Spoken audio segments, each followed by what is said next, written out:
Moraï Verabotai, Shalom, Uvracha. Aujourd'hui, on va parler sur deux points très importants. On va pas vraiment les développer parce que on a déjà parlé de ça dans le passé, mais c'est important de rappeler.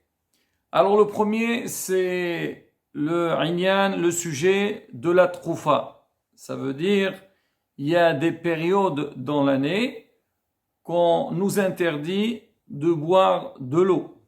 On va expliquer.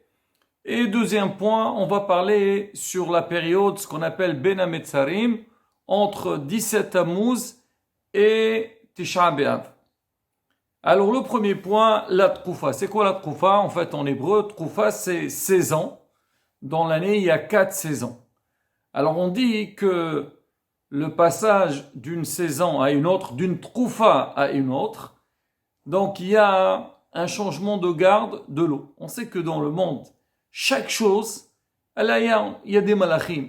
Comme on avait expliqué avec Rabbi ibn Attar, qu'on a dit que le 15 Tammuz, c'est le jour de Saïloula. Alors avec l'histoire qu'on a racontée, il a été gozer sur le sar de la mer. Donc le responsable de la mer, de sortir donc tous les trésors qu'il y avait dans la mer. Alors l'eau aussi, alors on dit qu'il y a 4 fois dans l'année, il va avoir un changement de garde, et au moment, donc dans ce laps de temps qu'il va avoir ce changement de garde, l'eau n'est pas surveillée, et quand l'eau n'est pas surveillée, on dit qu'il y a une petite patte d'âme, il y a une goutte bas tombée dans l'eau, et celui qui boit cette eau-là, il entre dans un danger. Alors c'est pour ça, Hachamim, ils ont dit, c'est vrai que le vrai moment, c'est un laps de temps, le temps de changer les malachim, mais comme nous on ne sait pas exactement, donc on a fait des barrières. Alors sur ça, alors ça dépend les troufautes. On dit les troufautes que la journée, le jour et la nuit, ils sont pratiquement les mêmes, tels que la troufa, on dit de Tishri et la troufa de Nissan, on dit qu'elles sont pas longues. Alors il y a une demi-heure avant la troufa et une demi-heure après la troufa. On a deux autres troufautes qui sont celle de Tevet et celle de Tammuz, donc dans laquelle on se trouve aujourd'hui, celle de Tammuz. Alors on dit, vu que la journée et la nuit, ils sont pas les mêmes, c'est pas le même temps, alors on va prolonger. Celle de Tammuz, on dit, c'est celle qui est la plus longue, et il y a différents minhagim. Nous, notre minhag, c'est on fait 1h30 avant et 1h30 après. Ça fait en tout, ça fait 3 heures. Par exemple, cette année, He Taushin P. Alors on dit la troufa, elle est de 7h de l'après-midi jusqu'à 10h du soir. En Israël, donc Moran Arav cette semaine, Rabbi Meir Mazouz, Shlita, il a parlé dans son shiur, alors ils font que 2 heures. De 7h30 jusqu'à 9h30, heure locale. Mais en tous les cas, donc on prolonge un peu la troufa. Alors maintenant, il faut savoir que les règles de la troufa, c'est pendant cette période-là, on n'a pas le droit de boire seulement l'eau. Mais sinon, les autres boissons, tout est permis. Plus que ça, même l'eau, si on la bouillit avant ce temps-là, par exemple ici en France, on a dit de 7h, 19h jusqu'à 22h, si on a bouilli l'eau avant, donc on aurait le droit d'utiliser cette eau-là, c'est-à-dire faire un café, un thé ou bien, surtout pour les enfants, il n'y a aucun problème. Alors sinon, alors on dit si jamais on a de l'eau, mais l'eau elle est mélangée avec autre chose, là dont Brit Kuna il rapporte, il dit par exemple une citronnade. Une citronnade, il y a du citron et la majorité c'est de l'eau. Alors on dit, vu que ça a été mélangé, il n'y a pas de problème. On dit que le mazir, alors quand il y a quelque chose où il y a dedans un FC de mammon, il y a perte de l'argent, il touche pas. Bon, qui comprend tout ça? Nous, on ne comprend pas. Alors, vous savez que ce minhag-là, alors il est discuté dans la halakha, surtout les commentateurs, ils ont parlé de ça. Certains, ils ont dit, c'est comme on dit, dvarim betelim, il ne faut pas en tenir compte. Mais Rabotai, aujourd'hui, depuis toujours, beaucoup de rabbanim, ils ont dit qu'il faut respecter cette troufa.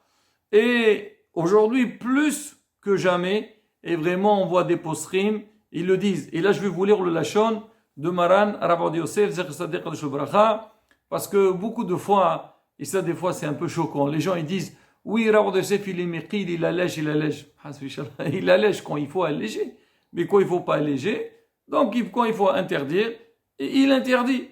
Alors je vous lis le Lachon Rabotai, regardez ce qu'il dit. Yesh li zaher, faire très attention, shelo lishtot maim be'atat tkufa mehashash sakana, de peur de danger. Et on a expliqué les derniers cours, ce qu'on a dit, hamira sakanta mi isura. Quand on a face à nous, on veut faire par exemple des fois même une mitzvah, mais si cette mitzvah-là, si on va la faire, il y a un danger pour la personne, on dit le danger passe avant. C'est ce qu'on dit, par exemple Shabbat, l'oralen aussi un malade, bien sûr il y a des règles, on dit piqouah nefesh, tu vas transgresser Shabbat, au contraire, c'est une mitzvah, et on dit même des fois, il faut que le grand de la communauté, le rab de la communauté, lui-même, il fasse cette action-là, pour que les gens, ils comprennent que il s'agit de sakana, il ne faut pas toucher à ça, on a expliqué pour qui, pour pas mal, donc deux cas. Alors là aussi, Rabotai, là c'est pas une question, on va transgresser une mitzvah, au contraire, là on nous dit, faites attention, il ne faut pas boire de l'eau pendant cette période-là, parce que, hasvi shalom, celui qui boit, il peut donc être endommagé. Alors nous, toujours en Tunisie, on appelait ça, on dit, c'est shomer petaim, on appelle ça mahrama, c'est-à-dire qu'on n'a pas le droit de boire de l'eau, mais on l'appelle shomer petaim. C'est quoi shomer petaim, Hachim? Si quelqu'un par négligence, il n'a pas fait attention, et pas négligence, il a oublié ou il n'a pas été informé, il ne faut pas s'angoisser. Mais, aujourd'hui qu'on est au courant, donc l'homme, il doit prendre ses précautions pour ne pas transgresser cette règle-là. Dans certains cas, les rabbanim, ils ont dit, au lieu de faire 3 heures, on fait moins, comme on a dit, on serait fait en 2 heures. Bon, on va pas entrer dans les détails, mais quoi qu'il arrive, on voit qu'au Moreno Arabe, Rav Ovadia Yosef, il dit que, faire attention, il dit même dans les calendriers, il faut le noter, que les gens, ils le sachent. Alors c'est marqué dans la halakha, il y a des gens, avant le début de la troufa, on sonnait le shofar, comme Shabbat, avant l'entrée de Shabbat, et à la fin de la troufa, donc on sonnait à nouveau le shofar pour dire aux gens, maintenant, on a le droit de boire. Donc là, Rabotai, donc c'est quelque chose qu'il faut informer les gens, alors prendre ses précautions, surtout en été, alors la journée, il y a des raisons de fois que les gens, ils ont besoin de boire. Alors on essaie de nous organiser de manière que, Bezat Hashem, donc on respecte cette règle-là. Ça c'est concernant la terkoufa. On a dit quelques détails sur ça. Alors il y a autre chose, le lien de cette période on appelle ça Ben Hametzarim, de 17 Tammuz jusqu'à Tisha B'Av. On sait que c'est une période, beaucoup de gens l'appellent, c'est une période lourde. C'est de quoi lourde? Malheureusement, il y a eu des événements tristes, douloureux pour le peuple d'Israël. Donc le 17 Tammuz, donc les murailles d'Yerushalayim, ils ont été brisées. L'ennemi est entré, il a fait malheureusement un carnage à Yerushalayim. Et le jour de Tisha B'Av, le Beit HaMikdash a été détruit. Et jusqu'à maintenant, on pleure le Beit HaMikdash. Et on dit que c'est une période donc qui est difficile. Alors la halakha nous dit que pendant cette période, il faut se priver de certaines choses. Il y a beaucoup d'halakhot rabotai, on parlera dans le détail. Mais là, comme on dit, il faut, avant qu'on arrive, l'homme il se prépare un petit peu.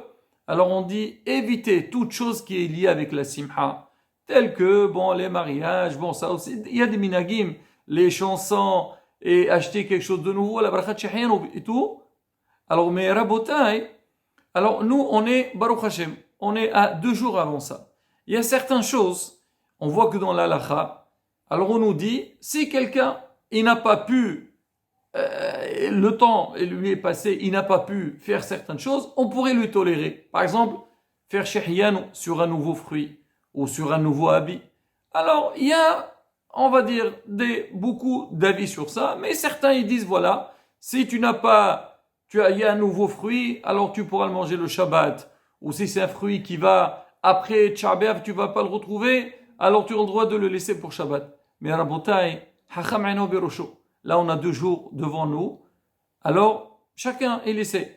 Il y a des nouveaux fruits au marché. Alors, il faut faire shehyan. Dès maintenant, il faut veiller à les acheter. les manger, faire la bracha, comme ça on est tranquille. On n'est pas face au problème. Ah maintenant si, ça nous a échappé, ou on est dans un cas de force majeure, on verra la halakha, qu'est-ce qu'elle dit. Pareil aussi au niveau des habits. Les gens ils disent, oui, j'ai pas, je suis obligé, je veux voyager. Bon, à savoir cette année, qui va voyager, qui va pas voyager. Mais on va dire, ce genre de réaction, il faut essayer dès maintenant anticiper. Comme on le voit, les mariages. Alors les gens, ils programment de se marier avant 17 Tammuz. Pourquoi? Parce qu'une fois 17 Tammuz est arrivé, bon, à savoir la halakha, qu'est-ce qu'elle permet, qu'est-ce qu'elle permet pas. Mais quoi qu'il arrive, Rabotai, il faut être hacham dès maintenant et, comme on dit, anticiper les choses. Et bien sûr, Rabotai, il faut une préparation à ça. Il ne faut pas arriver au jour même ou bien voir les jours passer. Ah, là, cette semaine, c'est Tisha B'Av. Non, dès maintenant, comme on dit, prévoir comment se préparer à ça. Que ce soit au niveau des téphilotes, que ce soit aussi au niveau donc, de notre anhaga. On parlait beaucoup la période de le Beit HaMikdash de Sinat Hinam. Travailler sur ça dès maintenant, Botaï. Et pour travailler sur ça, ça tombe pas du ciel. On lit dans les Sfarim, on écoute des drashot, on essaye nous-mêmes de faire des révisions sur notre conduite, comment on peut nous améliorer, comment on peut avancer. Et Bezrat Hashem, il voit, comprend les choses donc au sérieux. On essaye de nous rectifier et avancer. Bezrat Hashem, Yahish les Gaoulin. Comme c'est marqué ces périodes-là, que malheureusement pour le moment, que le Beit HaMikdash n'est pas présent, c'est des périodes donc de tristesse. Si Dieu veut, ils vont se transformer en simha, en joie et fête. Yeratzon, qu'Akadosh Baruch Hu yirachem aleinu, yahish li gaolenu, nizke la gola shlem b'mimhara b'yameinu, ulvinyan Beit HaMikdash, amen ken yeratzon. Hizqu v'yemsu.